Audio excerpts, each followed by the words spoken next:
कृष्ण परब्रह्मणे नमः।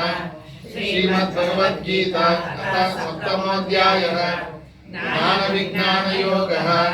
श्री भगवानुवाच मय्यासक्तमनः पार्थ योगं युञ्जते। ओम गुरु ब्रह्मा गुरु विष्णु गुरुदेवो महेश्वर गुरु साक्षात् परब्रह्म तस्मै श्री गुरुवे नमः। सद्गुरु महाराज की जय। सद्गुरु श्री ज्योतिर्मयानंद सरस्वती स्वामी महाराज की जय। ज्ञान ज्योति परमानंद सरस्वती महामाता की जय। गजलक्ष्मी माता की जय। सिद्धारूढ़ स्वामी महाराज की जय। राजाधिराज श्री रामचंद्र महाराज की जय। जय हर नमः पार्वती पते।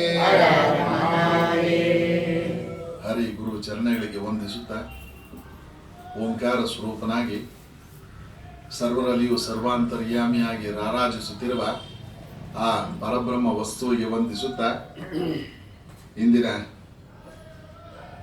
5ನೇ ದಿನದ ಗೀತಾ ಅರ್ಥದ ಶ್ರವಣವನ್ನು ಮುಂದುವರಿಸೋಣ. ಪ್ರಸ್ತುತ ವಿಷಯ ಕೃಷ್ಣ ಅರ್ಜುನರ ಸಂವಾದಕ್ಕೆ ಬಂದಿದ್ದೇವೆ. ಮಹಾಭಾರತದ ಯುದ್ಧದಲ್ಲಿ ಕೌರವರೊಡನೆ ಯುದ್ಧ ಮಾಡಲು ಬಂದಂತ ಅರ್ಜುನ ತಮ್ಮ ಸ್ವಬಾಂಧವರ ಮೇಲೆ ಯುದ್ಧ ಮಾಡೋದು ಎಷ್ಟು ಮಟ್ಟಿಗೆ ಸೂಕ್ತ ಅನ್ನೋದನ್ನ ಮಾನಸಿಕವಾಗಿ ಬಹಳ ತೀವ್ರವಾಗಿ ಪರಿಗಣಿಸಿ ಇದಕ್ಕಿಂತ ಯುದ್ಧ ಮಾಡದೇ ಇರೋದು ಉತ್ತಮವಾಗಿ ಕಾಣಿಸ್ತಾ ಇದೆ ಅನ್ನೋ ಒಂದು ಮನೋಭಾವದಿಂದ ಮೋಹ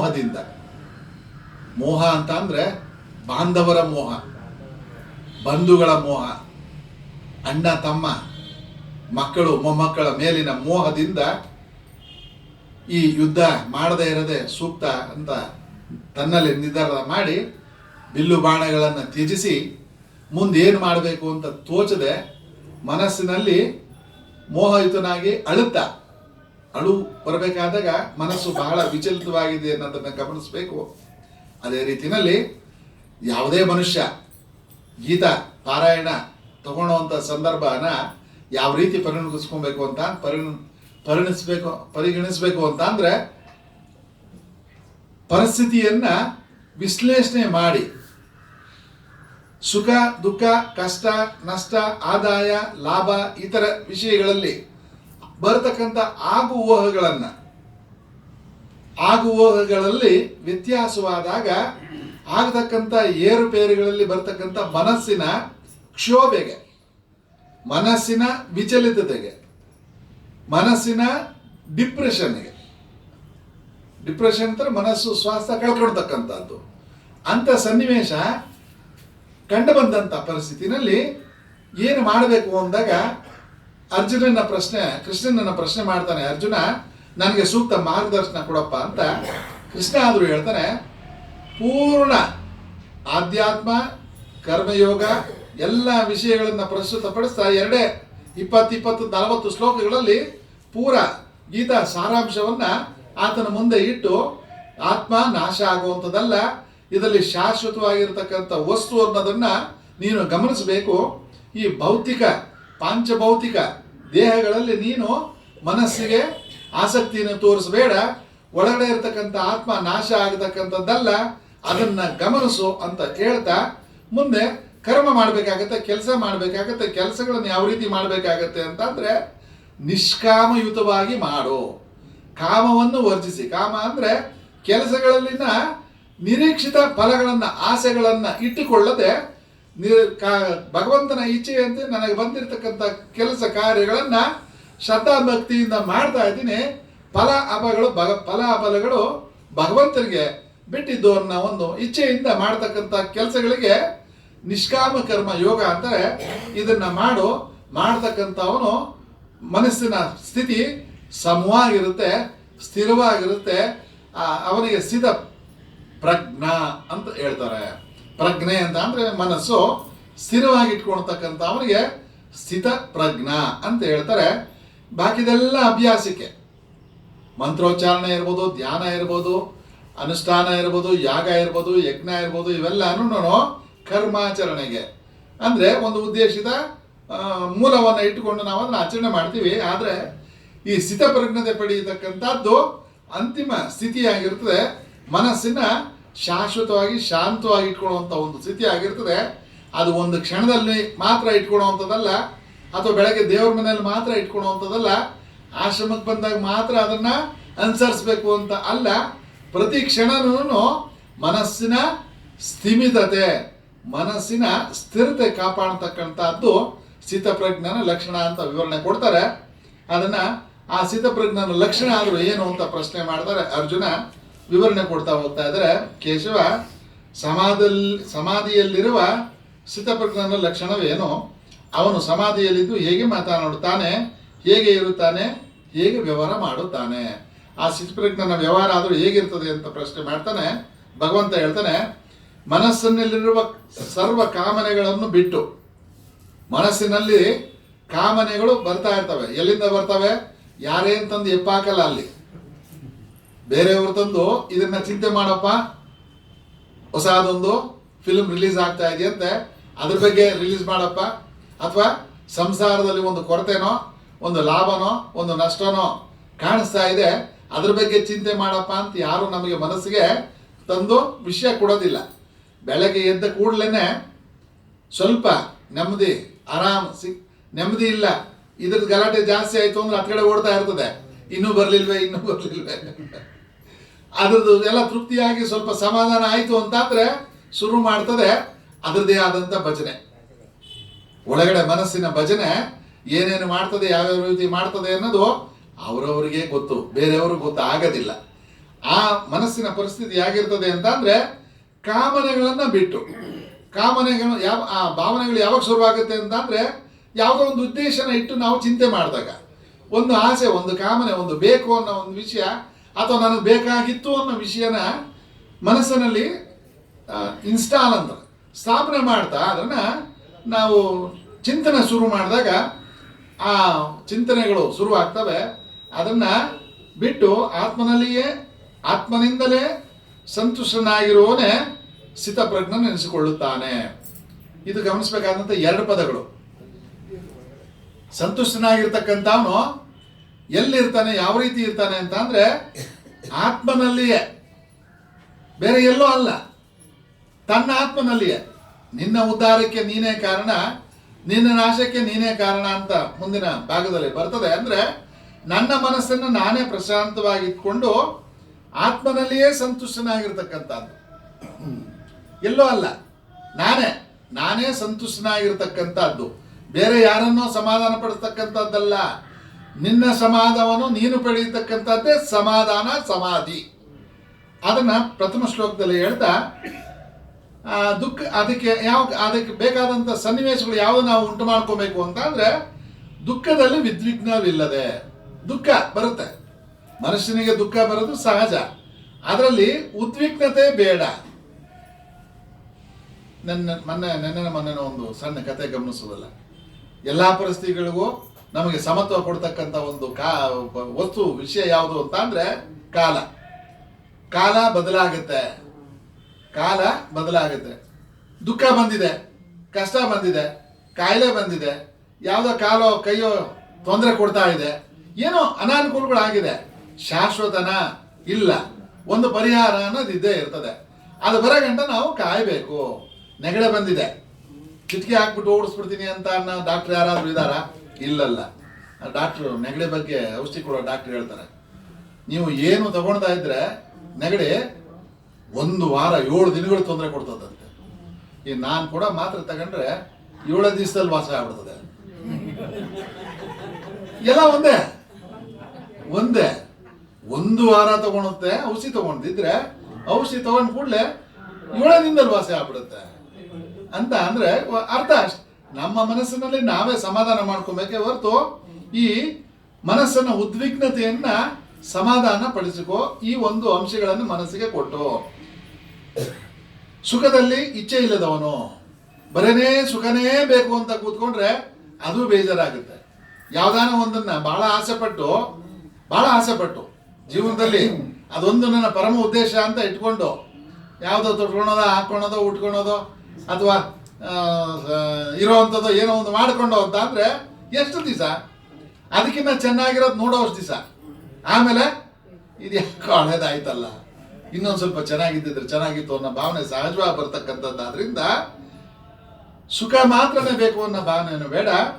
ರೋಗ ಭಯ ಕ್ರೋಧಗಳು ಇಲ್ಲದವನು, ರೋಗ ಭಯ ಕ್ರೋಧ ಇರುತ್ತೆ, ಭಾವನೆಗಳಿಗೆ ಬಿಟ್ಕೊಂಡು ಬೇಡ. ಆದ ಮುನಿಯೇ ಇಂಥ ಈ ಪರಿಸ್ಥಿತಿಗಳನ್ನ ಗಮನಿಸ್ತಕ್ಕಂಥವನು ಸ್ಥಿತಪ್ರಜ್ಞ ನೆನೆಸಿಕೊಳ್ಳುತ್ತಾನೆ. ಸ್ಥಿತಪ್ರಜ್ಞನ ಲಕ್ಷಣಗಳು 19 ಶ್ಲೋಕಗಳಲ್ಲಿ ಸವಿವರವಾಗಿ ಕೊಡ್ತಾ ಇದ್ದಾರೆ ಕೃಷ್ಣ ಅರ್ಜುನನಿಗೆ. ಇದು ನಮಗೆ ಒಂದು ಮಾರ್ಗದರ್ಶನ, ಗೈಡೆನ್ಸ್ ಅಂತಾರಲ್ಲ, ಮಕ್ಕಳು ಪುಸ್ತಕ ಓದ್ರು ಅಂತ ಅಂದ್ರೆ ಗೈಡ್ಗಳು ಅಂತಾರೆ, ಅರ್ಜೆಂಟಾಗಿ ನಮ್ಗೆ ಕೆಲಸ ಆಗ್ಬಿಡ್ತದೆ ಅಂತ. ಇದು ಅರ್ಜೆಂಟಾಗಿ ಕೆಲಸ ಆಗುವಂಥದ್ದು. 19 ಶ್ಲೋಕಗಳಲ್ಲಿ ಸ್ಥಿತಪ್ರಜ್ಞ ಲಕ್ಷಣವನ್ನು ಕೊಡ್ತಾ ಹೋಗ್ತಾ ಇದ್ದಾರೆ.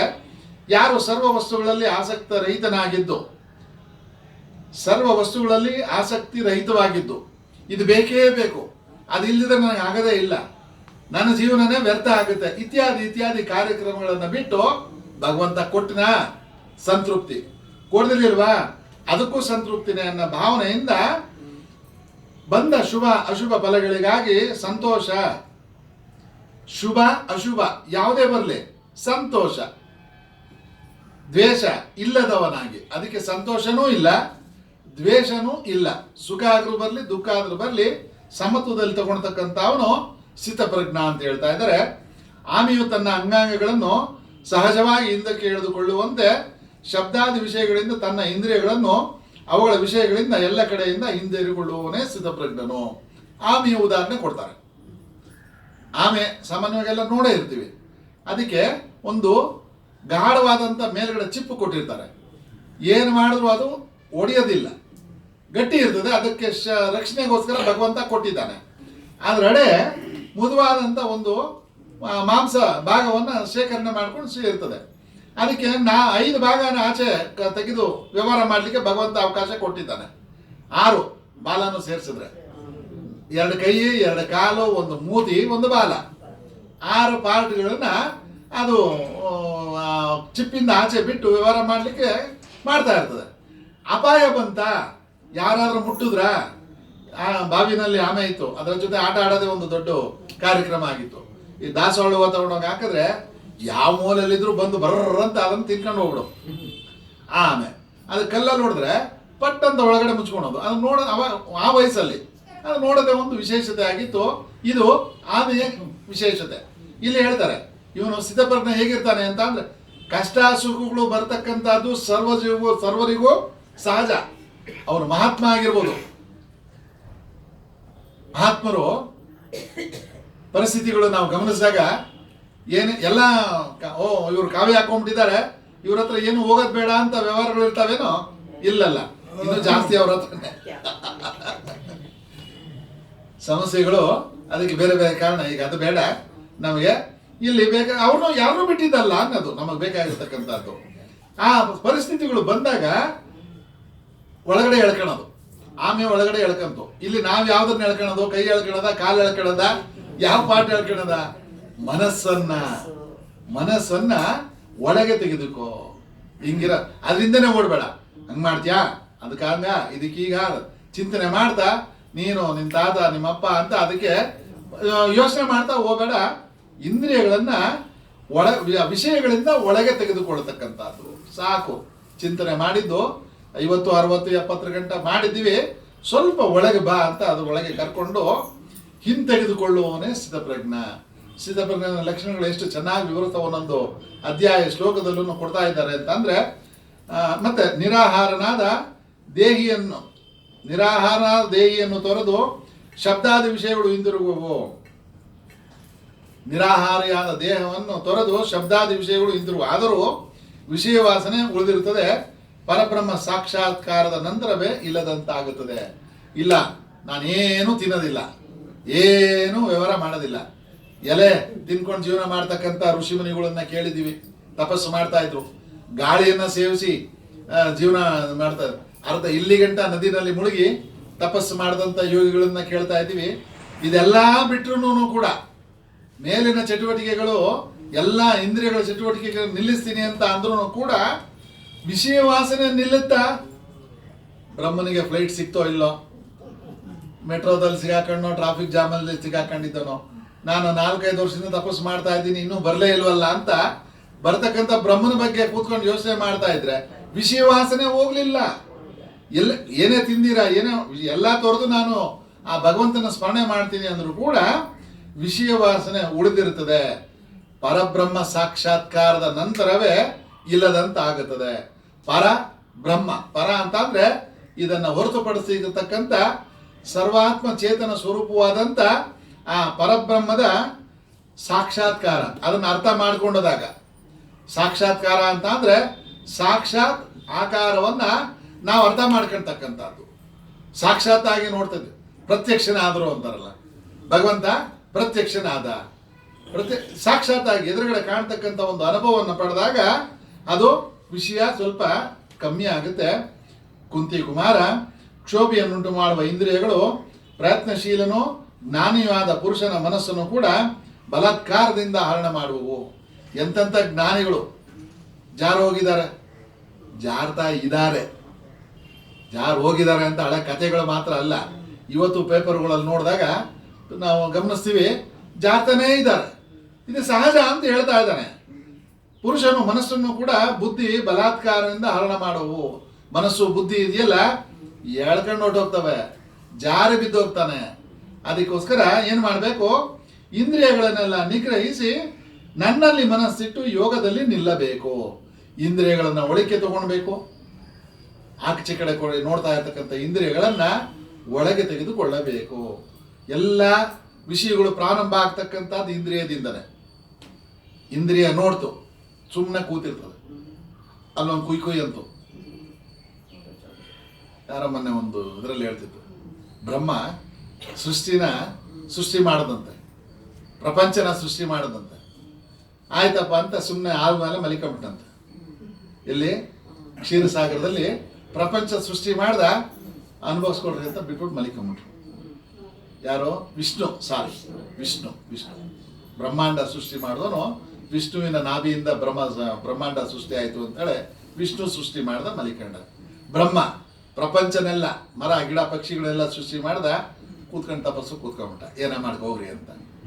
ಈ ಮನುಷ್ಯ ಮೊಬೈಲ್ ಅಂತ ಸೃಷ್ಟಿ ಮಾಡೋರಂತ. ನಾನೂ ಸುಮ್ಮನೆ ಇರಲ್ಲ, ಬೇರೆಯವ್ರನ್ನೂ ಸುಮ್ಮನೆ ಇರಕ್ ಬಿಡೋದಿಲ್ಲ. ಕುಯ್ಯ ಅಂತ ಇರ್ತದೆ. ನಾವು ಇಲ್ಲಿ ಭಗವದ್ಗೀತೆ ಕೇಳಕ್ ಕೂತಿರ್ತೀವಿ, ಎಳಿತಾ ಇರ್ತದೆ. ಎಲ್ಲಿ ಅದಕ್ಕೆ ಕೆಲವರು ಶ್ರವಣ ಅದು ಇದು ಮಾಡೋವಾಗ ಮೊಬೈಲ್ಗಳನ್ನು ಸ್ವಿಚ್ ಆಫ್ ಮಾಡಿ ಅಂತ ಬೋರ್ಡ್ಗಳು ಹಾಕಿರ್ತಾರೆ, ಕಡ್ಡಾಯವಾಗಿ ಹೇಳಿರ್ತಾರೆ. ಅದೆಲ್ಲ ಯಾಕೆ ಅಂತ ಅಂದ್ರೆ, ಮೊಬೈಲ್ ನಮ್ಗೇನು ತೊಂದರೆ ಕೊಡಲ್ಲ, ನಮ್ಮ ಇಂದ್ರಿಯಗಳನ್ನ ಎಳಿತದೆ. ಯಾರೋ ಬಂದ್ರು, ಏನೋ ಕೇಳಿದ್ರು, ಏನೋ ಆಗುವಂಥದ್ದು ಏನೂ ಇಲ್ಲ, ಅಲ್ಲಿ ತಲೆ ಹೋಗುವಂಥದ್ದು. ಇವರು 10 ನಿಮಿಷ ಅಲ್ಲಿ ಏಕಾಗ್ರತೆನ ಇಡ್ಲಿಕ್ಕೆ ಆಗದವರಷ್ಟು ಡಿಸ್ಟರ್ಬ್ ಮಾಡ್ತಾ ಇರ್ತದೆ. ಇಂಥ ಇಂದ್ರಿಯಗಳನ್ನೆಲ್ಲ ನಾವು ನಿಗ್ರಹಿಸಬೇಕಾಗತ್ತೆ. ಯೋಗದಲ್ಲಿ ನಿಲ್ಲಬೇಕು. ಇಂದ್ರಿಯಗಳನ್ನು ನಿಗ್ರಹಿಸಿ ಅಂತ ಅಂದ್ರೆ ಒಳಕ್ಕೆ ತೆಗೆದುಕೊಂಡು ಈ ಓಡತಕ್ಕಂಥ ಇಂದ್ರಿಯಗಳು ಯಾರೋ ಬಂದು ಹಿಡಿದು ನಮ್ಮನ್ನ ಕುಂಡಿಸ್ಲಿಕ್ಕೆ ಸಾಧ್ಯ ಇಲ್ಲ. ಮನಸ್ಸನ್ನ ಹಿಡಿದು ಯಾರೂ ಕುಂಡಿಸ್ಕೊಡ್ಲಿಕ್ಕೆ ಸಾಧ್ಯ ಇಲ್ಲ. ನಾವೇ ಮಾಡ್ಕೊಬೇಕಾಗತ್ತೆ, ನಾವೇ ಕುಂಡಿಸ್ಕೊಬೇಕಾಗತ್ತೆ. ಅದಕ್ಕೆ ಒಂದು ವ್ರತ ಅಂತಾರೆ, ಅದಕ್ಕೊಂದು ನಿಷ್ಠೆ ಅಂತಾರೆ.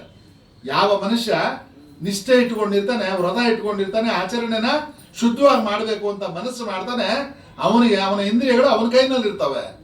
ಇಂದ್ರಿಯಗಳನ್ನ ವಶವಾಗಿ ಇಟ್ಕೊಳ್ತಕ್ಕಂಥ ಅವನು ಸ್ಥಿತ ಪ್ರಜ್ಞ ಅಂತ ಹೇಳ್ತಾ ಇದ್ದಾರೆ. ಯಾರ ಇಂದ್ರಿಯಗಳ ವಶದಲ್ಲಿರುವವೋ ಅವನೇ ಸ್ಥಿತ ಪ್ರಜ್ಞ. ಗೀತನಲ್ಲಿ ಎಲ್ಲಿರುವುದು, ಯಾರೇನಿಲ್ಲಿ ಉತ್ಪ್ರೇಕ್ಷೆ ಮಾಡಿ ನಮ್ಗೆ ಹೇಳ್ತಾ ಇರೋದಲ್ಲ, ಯಾರ ಇಂದ್ರಿಯಗಳ ವಶದಲ್ಲಿರುವವೋ, ಯಾರು ಸ್ಟೇರಿಂಗು, ಬ್ರೇಕು, ಎಕ್ಸಲೇಟ್ರು ಎಲ್ಲಾನು ಕಂಟ್ರೋಲಲ್ಲಿ ಇಟ್ಕೊಂಡು ಸುಸೂತ್ರವಾಗಿ ಅದನ್ನು ಯಾವಾಗ ಒತ್ತಬೇಕು ಯಾವಾಗ ಒತ್ತಬಾರ್ದು ಅಂತ ಸುಸಜ್ಜಿತವಾದಂಥ ವಾಹನವನ್ನ ಕಲಿತಂತ ವ್ಯಕ್ತಿ ಪರಿಣಿತವಾದಂಥ ವಾಹನ ಚಾಲಕ ಅಂತ ಹೇಳ್ತಾರೆ. ಅವನ ಹತ್ರ ಕೂತ್ಕೊಂಡು ಪಕ್ಕದಲ್ಲಿ ಆರಾಮಾಗಿ ನಿದ್ದೆ ಮಾಡ್ಕೊಂಡು ನಾವು ಪ್ರವಾಸ ಮಾಡ್ಬೋದಾಗಿರ್ತದೆ. ಗೊತ್ತಿಲ್ಲ ಎಲ್ಲಿ ತಟ್ತಾನೋ ಎಲ್ಲಿ ಕೂತಾನೋ, ಅವನ ಹತ್ರ ನಾವು ಕೂತ್ಕೊಂಡ್ರೆ ಆಕ್ಸಿಡೆಂಟ್ಗೆ ಗ್ಯಾರಂಟಿ. ಅಂತ ಇಂದ್ರಿಯಗಳನ್ನು ಮಡಿಕೊಂಡ್ಬಾರ್ದು. ನಮ್ಮ ಇಂದ್ರಿಯಗಳು, ಇದು ಯಾರೋ ಡ್ರೈವರ್ ಅಲ್ಲ, ನಾವೇ ನಮ್ಮ ಮನಸ್ಸಿನ ಡ್ರೈವರ್ ನಾವೇ ಆಗಿದ್ದು. ನಮ್ಮ ಇಂದ್ರಿಯಗಳನ್ನು ನಾವು ವಶದಲ್ಲಿ ಇಟ್ಕೊಳ್ಳೋದಕ್ಕೆ ಪ್ರಯತ್ನ ಪಡ್ತಾ ಇರಬೇಕು. ಅದನ್ನ ಸಾಧನೆ ಮಾಡ್ಕೊಳೋ ಗಂಟ ಸಿದ್ಧಿ ನಡೀತಾನೆ ಇರಬೇಕು ಅಂತ ಹೇಳ್ತಾ ಇದ್ದಾರೆ. ವಿಷಯಗಳನ್ನು ಚಿಂತಿಸುವ ಪುರುಷನಿಗೆ ವಿಷಯಗಳಲ್ಲಿ ಆಸಕ್ತಿ ಹುಟ್ಟುತ್ತದೆ. ಇದೊಂದು ಮೂಲವಾದಂಥ 2 ಶ್ಲೋಕ 2ನೇ ಅಧ್ಯಾಯದಲ್ಲಿ ಈ ನಾವು ನಮ್ಮನ್ನ ಹೆಂಗ್ ಜಾರ್ತೀವಿ ನಾವು ಅಂತ ಈಗ ಹೇಳ್ತಾರಲ್ಲ, ಅಲ್ಲಿ ಪಾಚಿ ಇದೆಪ್ಪ, ಜಾರ್ತದೆ, ಕಾಲು ಹುಷಾರಾಗಿ ಇಟ್ಕೊಂಡು ಹೋಗಿ ಅಂತ ಹೇಳ್ತಾರೆ. ಇಲ್ಲಿ ನಾವು ಹೆಂಗ್ ಜಾರ್ತೀವಿ ಅನ್ನೋದನ್ನ, ವಿಷಯಗಳಿಗೆ ಮನಸ್ಸು ಹೆಂಗ್ ಜಾರುತ್ತೆ ಅನ್ನೋದನ್ನ ಎರಡೆರಡು ಶ್ಲೋಕದಲ್ಲಿ ಸುಂದರವಾಗಿ ವರ್ಣನೆ ಕೊಟ್ಟಿದ್ದಾರೆ. ವಿಷಯಗಳನ್ನು ಚಿಂತಿಸುವ ಪುರುಷನಿಗೆ ಕೂತ್ಕೊಳ್ತಾನೆ, ಕಣ್ಣು ಮುಚ್ಕೊಂಡಿದ್ದಾನೆ, ಗೀತಾ ಪ್ರಾರಂಭ ಮಾಡಿದ್ದಾನೆ, ಮನಸ್ಸು ಎಲ್ಲೋ ಹೋಗಿರ್ತದೆ. ವಿಷಯ ಚಿಂತನೆ ಬಂತು ಅಂದ್ರೆ ಅದರಲ್ಲಿ ಆಸಕ್ತಿ ಬರ್ತದೆ. ವಿಷಯ ಬಂತು ಅಂದಾಗ ಅಲ್ಲಿ ಆಸಕ್ತಿ ಬರುತ್ತೆ. ಆ ಆಸಕ್ತಿಯಿಂದ ಏನಾಗುತ್ತೆ? ಕಾಮ ಉಂಟಾಗುತ್ತದೆ. ಕಾಮ ಅಂತ ಅಂದ್ರೆ ಆಸೆ.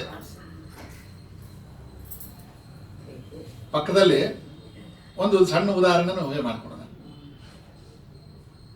ಹೊಸ ಒಡವೆ ಮಾಡಿಸ್ಕೊಂಡ್ ಬಂದ್ಬಿಟ್ಟಿದ್ದಾರೆ, ಬ್ಯಾಗಲ್ಲಿ ಇಟ್ಕೊಂಡ್ ಬಂದ್ಬಿಟ್ಟಿದ್ದಾರೆ. ಅದನ್ನ ತೋರಿಸ್ಬೇಕು ನಮಗೆ ಅಂತಾನೆ ತಂದಿದ್ದಾರೆ ಅಂತ ಇಟ್ಕೊಳ್ಳೋಣ. ಜಿಪ್ ಹಾಕಿಲ್ಲ, ಅರ್ಧ ಬರ್ಧ ಕಾಣಿಸ್ತದೆ. ನಾವು ಶ್ರವಣ ಕೂತಿದ್ದೀವಿ, ಎಲ್ಲಿ ಹೋಗ್ತಾ ಇರ್ತದೆ ಮನಸ್ಸು ಅನ್ನೋ ಪರಿಸ್ಥಿತಿನ ಊಹೆ ಮಾಡಿಕೊಂಡ್ರೆ ಏನೋ, ಎಷ್ಟು ಗ್ರಾಮೋ, ಎಷ್ಟು ತೂಕನೋ, ನಿಜವಾದ್ದೋ, ಡೂಪ್ಲಿಕೇಟೋ, ಯಾವ ರೀತಿಯಲ್ಲಿ ಮನಸ್ಸು ಓಡ್ತದೆ ಅಂತ ಅಂದ್ರೆ ಆ ಪರಿಸ್ಥಿತಿನಲ್ಲಿ ಕ್ಷಣ ಕಾಲ ಕೂತ್ಕೊಂಡವರಿಗೆ ಗೊತ್ತಾಗೋದು. ಅದು ಒಡವೆ ಆಗ್ಬೋದು, ಮೊಬೈಲ್ ಆಗ್ಬೋದು, ಹುಡುಗಿ ಆಗ್ಬೋದು, ಹುಡುಗ ಆಗ್ಬೋದು, ಆಸ್ತಿ ಆಗ್ಬೋದು, ಕೇಸ್ ಆಗ್ಬೋದು, ಯಾವನ್ನಾದ್ರೂ ತಲೆ ತೆಗೆಯೋದಾಗಿರ್ಬೋದು. ಎಲ್ಲಾ ವಿಷಯಗಳೂ ನಡೀತಾ ಇರ್ತವೆ ಪ್ರಪಂಚದಲ್ಲಿ. ಇಂಥ ಚಿಂತನೆ ಮನಸ್ಸಿನಲ್ಲಿ ಬರೋದಿಲ್ಲ ಅಂತಿಲ್ಲ. ಯಾವ್ದೇ ಈ ವಿಷಯಗಳಿಗೆ ಬಂದಾಗ ಅದರಲ್ಲಿ ಆಸಕ್ತಿ ಬರ್ತದೆ. ನೋಡೇಬೇಕಾಗಿತ್ತು, ನೋಡಿದ್ರೆ ಚೆನ್ನಾಗಿತ್ತು, ಒಂಚೂರು ಹಂಗೆ ಅವಕಾಶ ಸಿಗುತ್ತಾ, ಅದರಲ್ಲಿ ಕಾಮ ಹುಟ್ಟು ಆಸೆ ಬರ್ತದೆ ನೋಡ್ಬೇಕು ಅಂತ. ಅದನ್ನ ಕ್ರೋಧ, ಇನ್ನು ಮುಗಿಸ್ತಿಲ್ವೇನೋ, 9:15 ಆಗ್ಲೇ ಇಲ್ಲ, ಇನ್ಯಾವಾಗ ನೋಡೋದು, ಅದು ಕೋಪ ಬೇರೆ ಅದ್ರ ಮೇಲೆ. ಕ್ರೋಧವನ್ನು ಮತ್ತೆ ಸಮೂಹ, ನೋಡೇ ಬಿಡಬೇಕು ಅಂತ ಮೋಹ. ಸಮೂಹ ಅಂತ ಅಂದ್ರೆ ಕ್ಯುಮುಲೇಟಿವ್ ಆಸೆ, ಒಟ್ಟಾರೆಯಾಗಿ ಬರ್ತಕ್ಕಂಥ ಆಸೆಯಿಂದ ಇದೆ ಇಷ್ಟು ಬಂದಾಗ ಏನಾಗೋಯ್ತು ಅಂತ ಅಂದ್ರೆ ಸ್ಮೃತಿ ಭ್ರಮೆ ಉಂಟಾಗೋಯ್ತು, ತಲೆ ಕೆಟ್ಟೋಗ್ತದೆ. ಯಾರೇನಾದ್ರೂ ಮಾಡ್ಕೊಂಡು ಹೋಗ್ಲಿ, ನಾನು ತಗೊಂಡು ನೋಡೋದೆ ಅಂತ ಬ್ಯಾಗ್ ಕೈನಲ್ಲಿ ಇಟ್ಕೊಂಡು ವಿವರವಾಗಿ ಅದನ್ನ, ಇಲ್ಲ ಆಚೆ ಆದ್ರೂ ಎತ್ಕೊಂಡು ಹೋಗಿ ಪಕ್ಕದಲ್ಲಿ ವಿವರವಾಗಿ ನೋಡೋಣ ಅಂತ ಒಂದು ಮೋಹ ಬರ್ತವಂತ ಸಂದರ್ಭ, ಬರುವಂತ ಸನ್ನಿವೇಶಗಳು ಇರ್ತವೆ. ಯಾವಾಗ ಅದ್ರ ಬಗ್ಗೆ ಆಸೆ ಉಂಟಾದಾಗ, ವಿಷಯದ ಬಗ್ಗೆ ಆಸೆ ಬಂದಾಗ, ಒಡವೆ ಬಗ್ಗೆ ಆಗ್ಬೋದು, ಬೇರೆ ವಿಷಯಗಳ ಬಗ್ಗೆ ಬಂದಾಗ ತಲೆನ ಕೆಡಿಸುತ್ತೆ. ಗಮನ ಇರಲಿ ಅಂತ ಹೇಳ್ತಾ ಇದ್ದಾರೆ. ಈ ಸ್ಮೃತಿ ಭ್ರಮೆ ಆಯ್ತು ಅಂತ ಅಂದ್ರೆ ಮೊದಲು ಹೇಳೋರು ಹಳೆ ಕಾಲದಲ್ಲಿ, ಎಲ್ಲೋ ರೂಟ್ ನಂಬರ್ 4 ಹತ್ತಿದ್ದಾನೆ ಸರ್ ಅವನು ಅಂತ. ಆ ಹುಚ್ಚಾಸ್ಪತ್ರೆಗೆ ಹೋಗ್ತಕ್ಕಂಥ ಬಸ್ನ ರೂಟ್ ನಂಬರ್ 4 ಅಂತ ಮಡಗಿದ್ರು ಅವಾಗ. ಇವಾಗ ನಂಬರ್ಗಳೆಲ್ಲ ಜಾಸ್ತಿ ಆಗೋದು, ನಂಬರ್ ಎಷ್ಟಿದೆಯೋ ಗೊತ್ತಿಲ್ಲ ಅಂತ. ಆ ದಾರಿ ಹಿಡ್ಕೊಂಡವನೇ ಸಾರ್, ತಲೆ ಕೆಟ್ಟಿದ್ದಾನೆ, ಯಾಕೋ ಮಾನಸಿಕ ಅಸ್ವಸ್ಥತೆ ಆಗಿ ಸ್ವಲ್ಪ ಸ್ವಾಸ್ಥ್ಯ ಪಡೆಯಲು ಓಡಾಡ್ತಾ ಇದ್ದಾನೆ ಆ ಏರಿಯಾದಲ್ಲಿ ಅನ್ನೋ ಪರಿಸ್ಥಿತಿ ತಂದ್ಕೊಂತಾನೆ. ಇದು ಬುದ್ಧಿನಾಶದಿಂದ ಪುರುಷನೇ ನಾಶವಾದಂತ ಆ ಸ್ಥಿತಿಗೆ ಬಂದ ಅಂತ ಅಂದ್ರೆ ಕಂಟ್ರೋಲ್ ಸಿಗದೆ ಕಷ್ಟ ಆಗ್ತಾನೆ. ಆದ್ರೆ ರಾಗ ದ್ವೇಷಗಳಿಂದ ಬಿಡುಗಡೆ ಹೊಂದಿ ತನ್ನ ಸ್ವಾಧೀನವಾಗಿರುವ ಇಂದ್ರಿಯಗಳಿಂದ ವಿಷಯಗಳನ್ನು ಅನುಭವಿಸುತ್ತಿರುವ ಮತ್ತು ಮನಸ್ಸನ್ನು ವಶಪಡಿಸಿಕೊಂಡಿರುವ ಸಂಯಮಿಯ ಚಿತ್ತವು ಪ್ರಶಾಂತವನ್ನು ಪಡೆಯುತ್ತಾನೆ. ಆದರೆ ಎಲ್ಲ ವ್ಯವಹಾರ ಮಾಡ್ತಾ ಇರ್ತಾನೆ. ಇಷ್ಟೊತ್ತು ಕೇಳಿದ್ವಲ್ಲ, ಚಿತ್ತ ನಿಯಂತ್ರಣ ಇಲ್ಲದಿರ್ತಕ್ಕಂಥ ವ್ಯಕ್ತಿಯೂ ವ್ಯವಹಾರ ಮಾಡ್ತಾ ಇದ್ದಾನೆ. ನಮ್ಮ ಈ ಪ್ರಶಾಂತ ಚಿತ್ತ ಹೊಂದಿರತಕ್ಕಂಥ ವ್ಯಕ್ತಿ ಸ್ಥಿತಪ್ರಜ್ಞನು ಕೂಡ ವ್ಯವಹಾರ ಮಾಡ್ತಾ ಇರ್ತಾನೆ. ಏನೇನು ಮಾಡ್ತಾನೆ? ವಿಷಯಗಳನ್ನು ಅನುಭವಿಸ್ತಾನೆ. ಅವನು ಯಾವುದನ್ನು ಬಿಟ್ಟಿರೋದಿಲ್ಲ. ಎಲ್ಲ ವಿಷಯಗಳಲ್ಲೂ ತೊಡಗು. ಊಟ ಮಾಡ್ತಾನೆ, ಸಂಸಾರ ಮಾಡ್ತಾನೆ, ಜೀವನ ಮಾಡ್ತಾನೆ, ಯಾರಿಗೆ ಏನೇನು ಒದಗಿಸ್ಬೇಕೋ ಸಕಾಲದಲ್ಲಿ, ಯಾರ್ಯಾರಿಗೆ ಏನೇನು ಜವಾಬ್ದಾರಿ ನಿರ್ವಹಣೆ ಮಾಡ್ಬೇಕು ಎಲ್ಲ ನೋಡ್ತಾ ಇರ್ತಾನೆ, ಅನುಭವಿಸ್ತಾ ಇರ್ತಾನೆ. ಆದರೆ ಮನಸ್ಸನ್ನು ವಶಪಡಿಸಿಕೊಂಡಿರುತ್ತಾನೆ. ತನ್ನ ಮನಸ್ಸನ್ನು ತಾನು ವಶಪಡಿಸಿಕೊಂಡಿರ್ತಾನೆ. ಅಂತ ಸಂಯಮಿಯ ಚಿತ್ತವು ಪ್ರಶಾಂತತೆಯನ್ನು ಪಡೆಯುತ್ತದೆ. ಅಂತ ಮನಸ್ಸನ್ನ ಸ್ಥಿರವಾಗಿ ಇಟ್ಕೊಂಡಿರ್ತಕ್ಕಂಥವನು ಪ್ರಶಾಂತತೆಯನ್ನು ಪಡೆಯುತ್ತಾನೆ. ಅವನೇ ಸ್ಥಿತ ಪ್ರಜ್ಞ. ಚಿತ್ತದ ಪ್ರಸನ್ನತೆ ಉಂಟಾದ್ರೆ ಅವನ ಸಮಸ್ತ ದುಃಖಗಳು ನಾಶವಾಗುತ್ತವೆ. ಚಿತ್ತ ಮನಸ್ಸಿನ ಸಮತ್ವ ಬಂತು ಅಂದ್ರೆ ಎಲ್ಲ ದುಃಖಗಳು ನಾಶವಾಗುತ್ತವೆ. ದುಃಖ ಎಲ್ಲ ಓಡೋಬಿಡೋದಿಲ್ಲ. ಆ ದುಃಖದಲ್ಲೂ ಕೂಡ ಸುಖನ ಕಾಣುವಂತ ಒಂದು ವ್ಯಕ್ತಿತ್ವ ಬಂದಿದೆ, ಹೋಗುತ್ತೆ. ಅದು ನೋಡುವಂತ ಸ್ಥಿತಿನ ಕಲ್ತ್ಕೊ ಅನ್ನೋ ಒಂದು ಮನೋಭಾವನ ಬೆಳೆಸ್ಕೊಂಡಿದ್ದಾನೆ. ಏಕೆಂದರೆ ಶುದ್ಧ ಚಿತ್ತವುಳ್ಳವನ ಬುದ್ಧಿ ಶೀಘ್ರವಾಗಿ ಸ್ಥಿರವಾಗುವುದು. ಅವನೇನು ಅಲ್ಲಾಡ್ದಿರ ಕೂತ್ಕೊಳ್ಳುವಂತ ಮನುಷ್ಯ ಅಂತ ಭಾವಿಸ್ಬಾರ್ದು. ಅವಂದು ಅಳ್ಳಾಡುತ್ತೆ, ಅವನು ಜಾರ್ತಾನೆ, ಆದ್ರೆ ಶೀಘ್ರವಾಗಿ ಸ್ಥಿರವಾಗ್ತಾನೆ. ಬಹಳ ಬೇಗ ಅವನು ತನ್ನ ಮನಸ್ಸನ್ನು ವಾಪಸ್ ತಗೊಂಡ್ಬಂದು ಸ್ಥಿರತೆ ಪಡಿತಾನೆ. ಅಲ್ಲೇ ಕೂತ್ಕೊಂಡು ತಲೆ ಮೇಲೆ ಕೈ ಇಟ್ಕೊಂಡು ಟೆನ್ಷನ್ ಅಂತ ಕೂತ್ಕೊಳ್ಳುವಂತ ಪರಿಸ್ಥಿತಿಗೆ ಹೋಗೋದಿಲ್ಲ. ಜಿತೇಂದ್ರಿಯತ್ವವಿಲ್ಲದವನಿಗೆ ಸ್ಥಿರ ಬುದ್ಧಿ ಇರುವುದಿಲ್ಲ. ಇಂದ್ರಿಯಗಳ ಅಲ್ಲಾಡ್ದ ಇರ್ತಕ್ಕಂಥ ವ್ಯಕ್ತಿ ಯಾರೂ ಇಲ್ಲ. ವಿಶ್ವಾಮಿತ್ರ ಅನ್ನೋದನ್ನೇ ಬಿಡ್ಲಿಲ್ಲ. ತಪಸ್ಸಿಗೆ ಕೂತ್ಕೊಂಡಂತ ವಿಶ್ವಾಮಿತ್ರ ಮೇನಕೆಯ ಆಕರ್ಷಣೆ ಒಳಗಾಗಿ ಯಾರೋದು ಶಕುಂತಲೆಯ ಜನ್ಮಕ್ಕೆ ಕಾರಣನಾದ ಅನ್ನೋದನ್ನ ಕಥೆನ ಕೇಳ್ತೀವಲ್ಲ ನಾವು. ಅಂತ ಬ್ರಹ್ಮ ಋಷಿ ಆಗ್ಬೇಕು ಅಂತ ಹೊರಟಂತ ವ್ಯಕ್ತಿಯ ಮನಸ್ಸನ್ನೇ ಅಲ್ಲಾಡಿಸಿ ಬಿಡ್ತು ಅಂತ ಅಂದ್ರೆ ವಿಷಯ ಇಂದ್ರಿಯಗಳ ಸ್ಥಿರ ಬುದ್ಧಿ ಇರೋದಿಲ್ಲ. ಇದರಿಂದ ಅವನಿಗೆ ಸ್ಥಿರಭಾವ ಇರುವುದಿಲ್ಲ. ಸ್ಥಿರಭಾವನೆ ಇಲ್ಲದವನಿಗೆ ಶಾಂತಿಯೂ ಇಲ್ಲ, ಅಶಾಂತನಿಗೆ ಸುಖವೆಲ್ಲಿ. ಮಲ್ಲೇಶ್ವರ ಸ್ವಾಮಿಗಳು ಬಂದು ಒಂದ್ಸತಿ ಉಪನ್ಯಾಸ ಮಾಡುವಾಗ ಈ ಪದನ ಒತ್ತಿ ಹೇಳ್ತಾ ಇದ್ರು. ಅಶಾಂತಸ್ಯ ಕುತಃ ಸುಖಂ. ಅಶಾಂತವಾದವನಿಗೆ ಮನಸ್ಸಿಗೆ ಸುಖ ಆದರೂ ಎಲ್ಲಿದೆ? ಅವ್ರ ಉಪನ್ಯಾಸದಲ್ಲಿದೆ. ಉಪನ್ಯಾಸ ಕೇಳುವಾಗ ನಾವು ಅದನ್ನ ಗಮನಿಸ್ಬೋದು. ಮನಸ್ಸಿನ ಅಶಾಂತತೆ ಪಡ್ಕೊಂಡವನಿಗೆ ಶಾಂತಿನೇ ಇಲ್ಲ. ಒಳಗಡೆ ಕುದೀತಾ ಇರ್ತದೆ ಕುಮಲ ಬೆಂಕಿ. ಅದರಲ್ಲಿ ಶಾಂತಿ ಎಲ್ಲಿ ಪಡೆಯೋದು? ಇಂದ್ರಿಯಗಳಿಗೆ ವಶವಾದ ಮನಸ್ಸು ನೀರಿನಲ್ಲಿ ದೋಣಿಯನ್ನು ಸುಳಿಗಾಳಿ ಎಳೆದೊಯ್ಯುವಂತೆ ಇವನ ಪ್ರಜ್ಞೆಯನ್ನು ಅಪಹರಿಸುತ್ತದೆ. ಇಂದ್ರಿಯಗಳೇನಾದರೂ ಮನಸ್ಸಿನಲ್ಲಿ ಸಿಗಾಕೋ, ಇಂದ್ರಿಯಗಳಿಗೆ ವಶವಾದ ಮನಸ್ಸು ಇಂದ್ರಿಯಗಳ ಒಳಗಡೆ ಸಿಗಾಕಂತು ಅಂತ ಅಂದ್ರೆ ಅವನು ಹೆಂಗೆ ಆಗ್ತಾನೆ ಅವನ ಪರಿಸ್ಥಿತಿ ಅಂತ ಅಂದ್ರೆ, ಒಂದು ಹರಿತಾ ಇರೋ ನೀರಿನ ಪ್ರವಾಹದಲ್ಲಿ ಒಂದು ದೋಣಿ ಮಾಡಿಬಿಟ್ಬಿಟ್ರೆ, ದೋಣಿ ಕಾಗದದಾದ್ರೂ ಆಗ್ಬೋದು, ನಿಜವಾದಾದ್ರೂ ಆಗ್ಬೋದು, ಅದಕ್ಕೆ ಯಾರು ನಿಯಂತ್ರಣ ಇಲ್ಲದ ಒಂದು ದೋಣಿ ಇಟ್ರೆ ದೋಣಿಗೆ ನಿಯಂತ್ರಣ ಬೇಕು. ಎರಡು ಕಡ್ಡಿ ಇಟ್ಕೊಂಡಿರ್ತಾನೆ, ಇಲ್ಲ ಇಂಜಿನ್ ಆದ್ರೂ ಮಡಿಕೊಂಡಿರ್ತಾನೆ. ಅದನ್ನ ಒಂದು ಬೇಕಾದಂತ ರೀತಿನಲ್ಲಿ ಮಾರ್ಗದಲ್ಲಿ ನಡೆಸಿದಾಗ ಅದು ಹೋಗ್ತದೆ. ಇಲ್ಲ ಅಂದ್ರೆ ಯಾವ ಮೂಲೆ ಕೊಚ್ಕೊಂಡು ಎಲ್ಲಿ ಬಿಡ್ತದೆ ಹೇಳಕ್ಕಾಗೋದಿಲ್ಲ. ನೀರಿನಲ್ಲಿ ದೋಣಿಯು ಸುಳಿಗಾಳಿ ಎಳೆಯುವಂತೆ, ಗಾಳಿ ಎಳ್ಕೊಂಡು ಹೋದಂಗೆ ಎಳ್ಕೊಂಡು ಹೋಗಿ ಎಲ್ಲಿ ತಗೊಂಡೋಗಿ ಕೆಡುತ್ತದೆ ಹೇಳಕ್ಕಾಗೋದಿಲ್ಲ. ಮಹಾಭಾವೋ, ಯಾವನ ಇಂದ್ರಿಯಗಳು ವಿಷಯಗಳಿಂದ ಪೂರ್ಣವಾಗಿ ಹಿಂತಿರುಗುವವೋ, ಯಾರು ವಿಷಯಗಳಿಂದ ಇಂದ್ರಿಯಗಳನ್ನ ವಾಪಸ್ಸು ತೆಗೆದು ನಿಯಂತ್ರಣ ಮಾಡ್ಕೊಂತಕ್ಕಂಥ ಸ್ಥಿತಿನಲ್ಲಿ ಇರ್ತಾರೋ ಅವನ ಪ್ರಜ್ಞೆಗೆ ಚಲನೆ ಇಲ್ಲ. ಅವನ ಪ್ರಜ್ಞೆ ಎಲ್ಬೇಕು ಅಂದ್ರೆ ಹಂಗೆ ಓಡೋಗೋದಿಲ್ಲ. ಕಟ್ಟಾಕಿದ ನಾಯಿಯ ರೀತಿಯಲ್ಲಿ ಕೂತ್ಕೊಂಡ್ರೆ ಎದ್ದಳಂದ್ರೆ ಎದ್ದಳುತ್ತೆ. ಅದೇ ಕಂಟ್ರೋಲ್ ಇಲ್ಲದೆ ಇರ್ತಕ್ಕಂಥ ಪ್ರಾಣಿ ವಾಸನೆ ಸಿಕ್ಕಿದ್ರೆ ಸಾಕು, ಅಥವಾ ಅಲ್ಲಿ ಯಾವ್ದಾದ್ರು ಬೇರೆ ಪಕ್ಕದ ಬೀದಿ ನಾಯಿ ಬಂದ್ರೆ ಸಾಕು ಓಡ್ತಾ ಇರ್ತದೆ. ಯಾರು ನಿಂತ ಬೇಡ ಬೇಡ ಅಂದ್ರೂ ಕೇಳೋದಿಲ್ಲ. ಇಲ್ಲಿ ನಮ್ದು ಯಾವುದು ಪಳಗಿರೋಂಥ ಅಂದ್ರೆ ಸಾಕು ಸುಮ್ಮನಾಗುತ್ತೆ. ಈ ರೀತಿ ಪ್ರಜ್ಞೆಗೆ ಚಲನೆ ಇಲ್ಲದೆ ಇರತಕ್ಕಂಥ ವ್ಯಕ್ತಿ ಯಾರು ಮಡಿಕೊಂಡಿದ್ದಾನೋ ಅವನು ಸ್ಥಿತಪ್ರಜ್ಞ ಅಂತ ಹೇಳ್ತಾರೆ. ಎಲ್ಲಾ ಪ್ರಾಣಿಗಳಿಗೆ ಯಾವುದು ರಾತ್ರಿಯೋ ಅದರಲ್ಲಿ ಜಿತೇಂದ್ರಿಯನು ಎಚ್ಚೆತ್ತಿರುತ್ತಾನೆ, ಇದೊಂದು ಹೇಳ್ತಾನೆ. ಎಲ್ಲ ವಿಷಯಗಳಲ್ಲಿ ದಡ ದಡ ಓಡು ಓಡು ಓಡು ಅದು ಮಾಡು ಇದು ಮಾಡು ಅದರಲ್ಲಿ ಇವನು ಮಾಡ್ತಾ ಇರ್ತಾನೆ, ಆರಾಮಾಗಿರ್ತಾನೆ. ಯಾವುದರಲ್ಲಿ ಪ್ರಾಣಿಗಳು ಎಚ್ಚೆತ್ತಿರುವೋ ಅದು ನೋಡುವ ಮನೆಗೆ ರಾತ್ರಿಯೋ. ಯಾರು ಎಲ್ಲದರಲ್ಲೂ ಎಚ್ಚೆತ್ತಿರ್ತಾನೆ ಅವನು ಅಲ್ಲಿ ಆರಾಮಾಗಿ ನಿದ್ದೆ ಮಾಡ್ತಾ ಇರ್ತಾನೆ, ಅಂದ್ರೆ ಸುಖವಾಗಿರ್ತಾನೆ ಅಂತ ಹೇಳ್ತಾರೆ. ಪೂರ್ಣವಾಗಿಯೂ ಅಚಲವಾಗಿಯೂ ಇರುವ ಸಮುದ್ರಗಳನ್ನು ನದಿಗಳು ಹೇಗೆ ಪ್ರವೇಶಿಸುವ ಹಾಗೆಯೇ ಎಲ್ಲ ವಿಧವಾದ ಕಾಮನೆಗಳು ಯಾವ ಮಹಾನುಭಾವನಲ್ಲಿ ಸೇರಿ ಆತ್ಮನ ಸ್ವರೂಪವೇ ಆಗುವೋ ಆ ಮಹಾತ್ಮನು ಪರಮ ಶಾಂತಿದಾಯಕವಾದ ಮೋಕ್ಷ ಪದವಿಯನ್ನು ಪಡೆಯುತ್ತಾನೆ. ಆ ಪದವಿಯು ಕಾಮನೆಗಳ ದಾಸನಿಗೆ ಪ್ರಾಪ್ತಿಯಾಗುವುದಿಲ್ಲ. ಮೋಕ್ಷ ಅಂತ ಅಂದ್ರೆ ಬಿಡುಗಡೆ.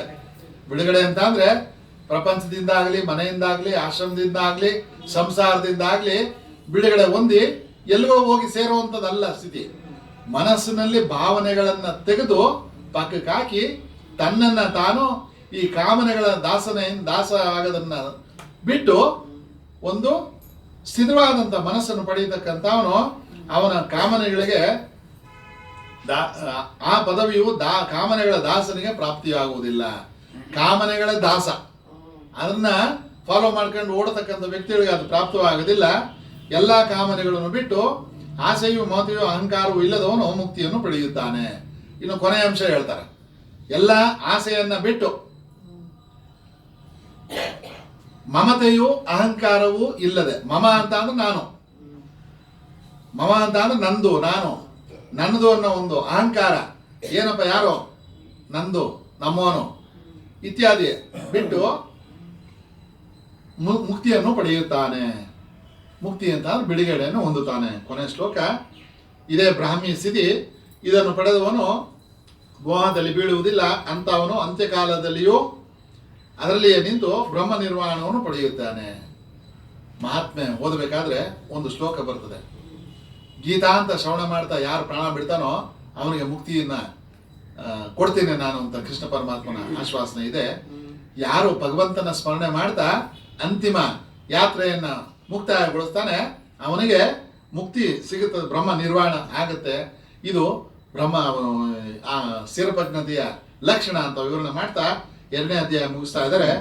3ನೇ ಅಧ್ಯಾಯ ಕರ್ಮಯೋಗ ಅಂತ ಅರ್ಜುನ ತನ್ನ ಪ್ರಶ್ನೆ ಮುಂದುವರ್ತಾನೆ. ಇಲ್ಲಿಗಾಗ ಮುಗೀತು ಅಂತ ಕೃಷ್ಣ ಅರ್ಜುನ ಸುಮ್ಮನಾಗ್ತಾನೆ. ಅರ್ಜುನ ಬಿಡೋದಿಲ್ಲ, ಮುಂದುವರಿಸ್ತಾನೆ. ಜನಾರ್ದನ, ಕರ್ಮಕ್ಕಿಂತ ಜ್ಞಾನವು ಶ್ರೇಷ್ಠವೆಂದು ನಿನ್ನ ಅಭಿಪ್ರಾಯವಾದ್ರೆ ಹೇ ಕೇಶವ, ನನ್ನನ್ನು ಈ ಭಯಂಕರವಾದ ಕರ್ಮಕ್ಕೆ ಏಕೆ ತೋರಿಸಿದ್ದೀಯಾ? ಇಷ್ಟೆಲ್ಲ ಹೇಳ್ದಲ್ಲಪ್ಪ, ಜ್ಞಾನ ಮುಖ್ಯ, ಸ್ಥಿತಪ್ರಜ್ಞತೆ ಮುಖ್ಯ, ಜ್ಞಾನವನ್ನು ಪಡೆ ಅಂತ ನೀನು ಹೇಳಿದ್ಮೇಲೆ ಈ ಕರ್ಮ ಕೆಲಸ ಮಾಡು, ಯುದ್ಧ ಮಾಡು ಅಂತ ನನ್ನ ಯಾಕೆ ಯುದ್ಧದಲ್ಲಿ ತಳ್ತಾ ಇದೆಯಾ ಅಂತ ಪ್ರಶ್ನೆ ಮಾಡ್ತಾರೆ. ಯಾವುದು ಸರಿ ಯಾವುದು ಸರಿ ಅಲ್ಲ ಅನ್ನೋದು ಇನ್ನೂ ನಿರ್ಧಾರ ಆಗಿಲ್ಲ. ಪ್ರಶ್ನೆಗಳು ಮುಂದುವರಿತಾ ಇದ್ದಾವೆ, ಮುಂದುವರಿಸೋಣ ನಾಳೆ. ಓಂ ಮಂಗಳಂ ಗುರುದೇವಾಯ ಮಾನ್ಯ ಗುಣವಾಸ್ತಯೇ ಸರ್ವಲೋಕ ಶರಣ್ಯಾಯ ಸಾಧುರೂಪಾಯ ಮಂಗಳಂ. ಮಂಗಳಂ ಶ್ರೀ ಕುರುಕ್ಷೇತ್ರೇ ರಣಕ್ಷೋಣಿ ವಿಹಾರಣೆ ಪಾರ್ಥ ಸಾರಥಿ ರೂಪಾಯ ಗೀತಾಚಾರ್ಯಾಯ ಮಂಗಳಂ. श्री कृष्ण भगवान की जय, सद्गुरु महाराज की जय. जय जय हर नमः पार्वती पते.